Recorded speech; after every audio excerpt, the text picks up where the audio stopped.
Did you know there exists a hidden cipher within the masculine psyche?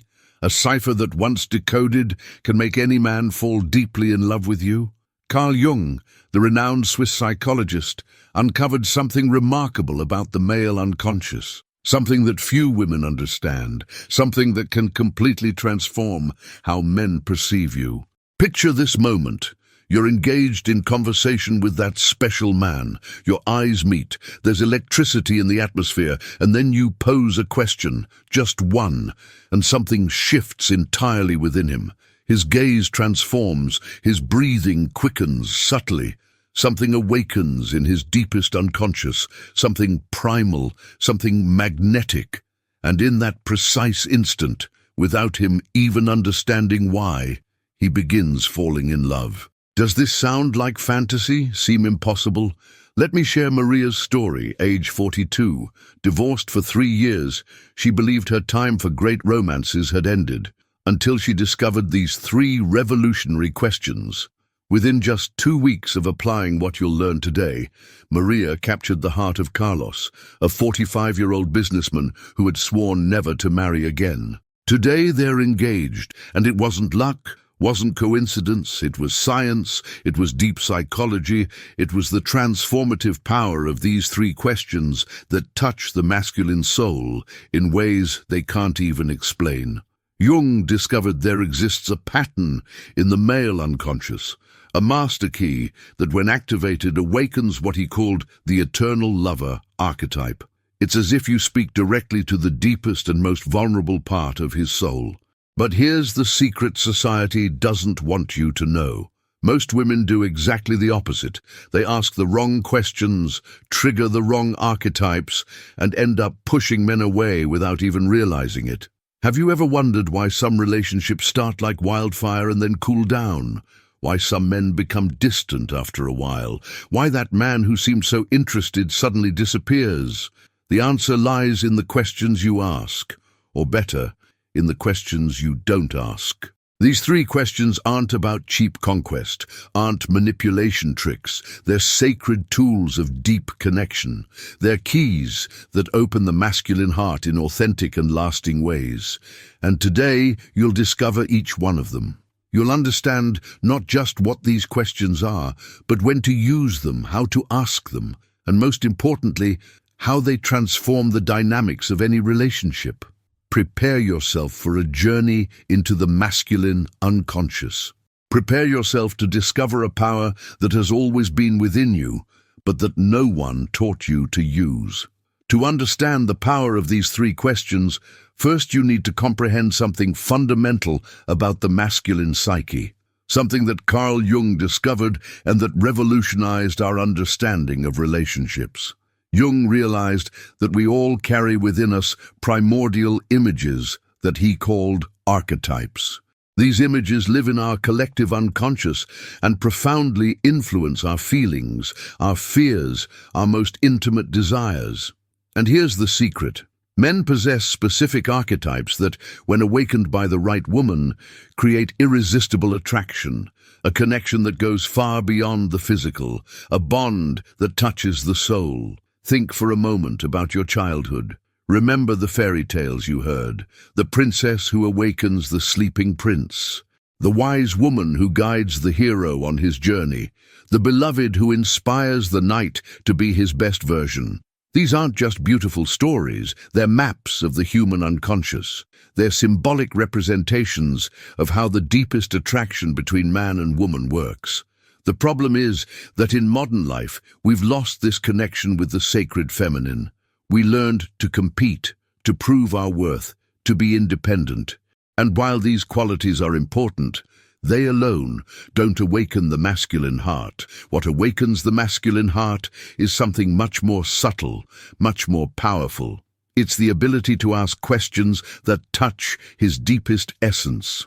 Let me explain better through Anna's story, a 38-year-old executive. Anna was brilliant in her career, confident, independent, but her relationships always followed the same pattern. They started intense and then mysteriously cooled down. Ina asked all the right questions according to modern society. How was your day? What are your plans? What do you think about this? Practical questions, questions of the mind. But the masculine mind is already overloaded with these issues all day long. At work, in responsibilities, in social pressures. When he comes home, when he's with you, the last thing he wants is another mental conversation. What he seeks, even without knowing it, is a woman who speaks to his soul, a woman who asks questions that connect him with himself in a deeper way. Jung discovered there are 3 specific questions that activate what he called the anima complex in men. The anima is the feminine part present in the masculine unconscious. It's the part that seeks connection, beauty, meaning. When you ask these questions, you're not just talking to him. You're awakening his most sensitive, deepest, most vulnerable part. You're becoming the bridge between him and his own soul. And here's something fascinating. When a man connects with his anima through you, he can no longer forget you. You become part of his inner landscape. You become essential for his emotional well-being. But there's a timing to these questions, a subtle art in how and when to ask them. It's like a sacred dance between the feminine and masculine. The first of these questions awakens his deepest curiosity. The second touches his vulnerability. The third activates his highest purpose. Together, these questions create an emotional symphony that resonates at the exact frequency of the masculine heart.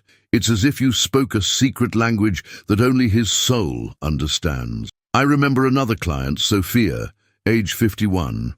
She had lost hope of finding great love after 50. She thought her time had passed until she discovered these questions. Sophia met Roberto at a work event. He was widowed, reserved, apparently closed to new relationships, but Sophia applied the first question in a casual conversation during the coffee break. Roberto's reaction was immediate. His eyes changed. He stopped looking at his phone. Suddenly, there was only Sophia and him in a bubble of intimacy that appeared from nowhere. 3 months later, Roberto told Sophia that he had never felt so understood by anyone, that she was the first person who truly listened since his wife had passed away. This is the magic of these questions. They're not about impressing or seducing superficially. They're about seeing the man, seeing his essence, seeing his soul behind the social masks he wears every day.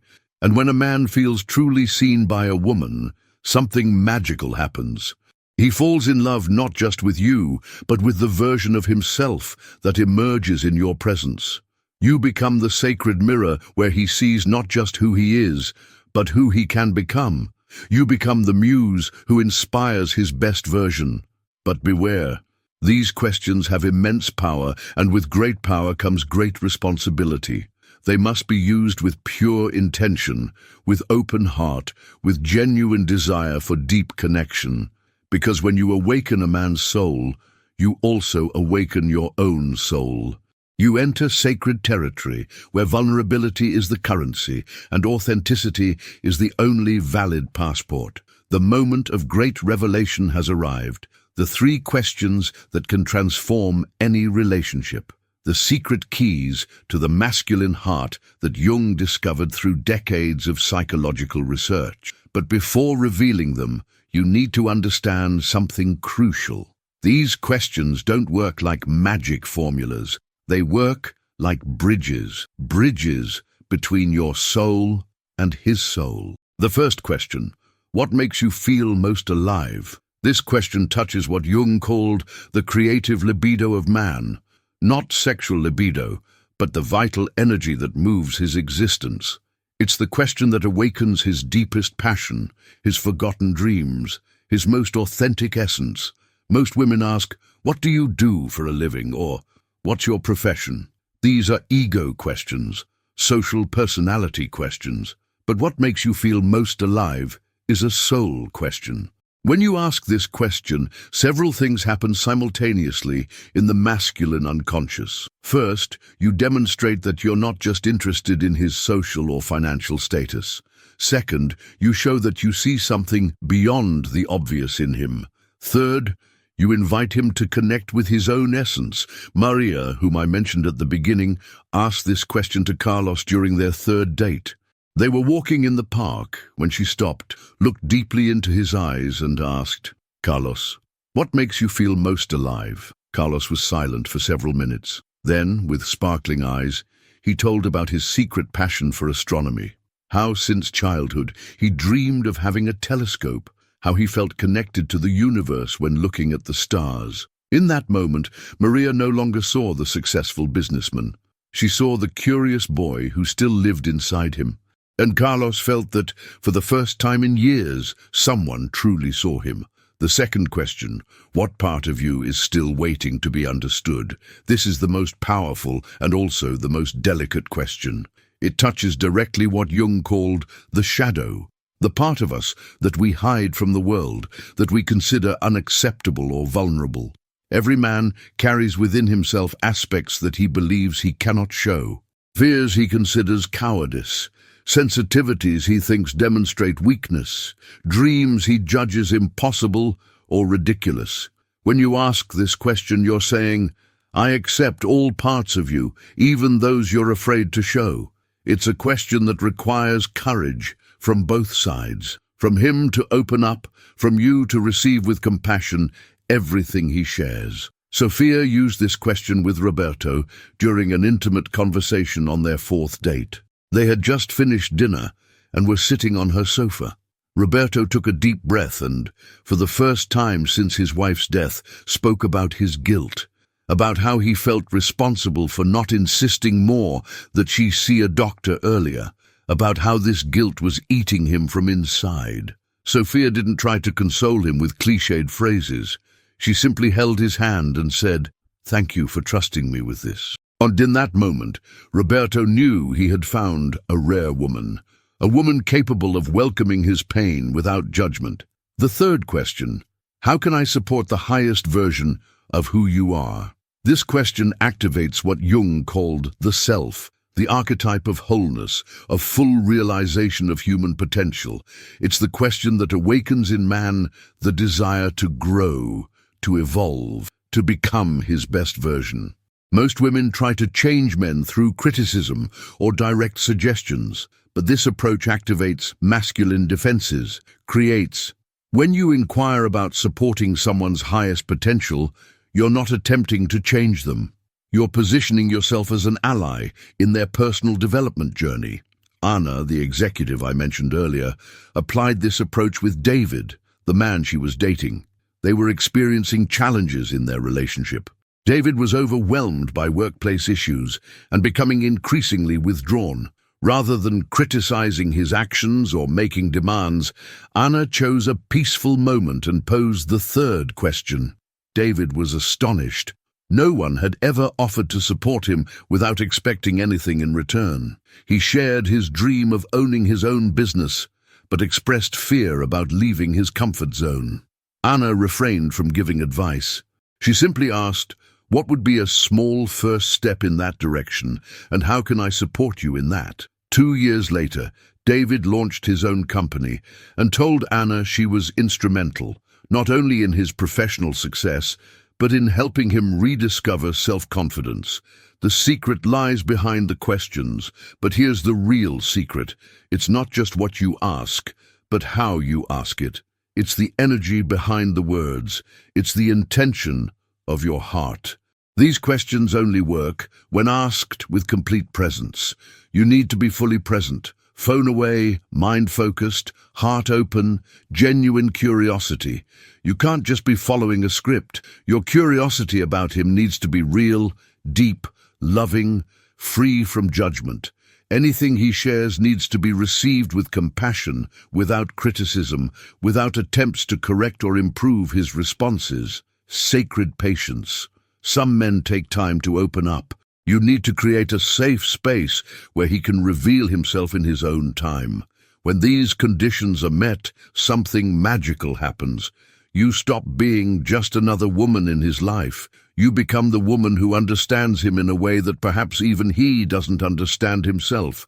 And when a man finds such a woman, he doesn't just fall in love, he transforms. he becomes the best version of himself in her presence. Now that you know the three sacred questions, you need to understand the responsibility you carry in your hands, because what I've just shared with you isn't just information, it's transformation, it's power, it's the key to awakening the deepest love that exists.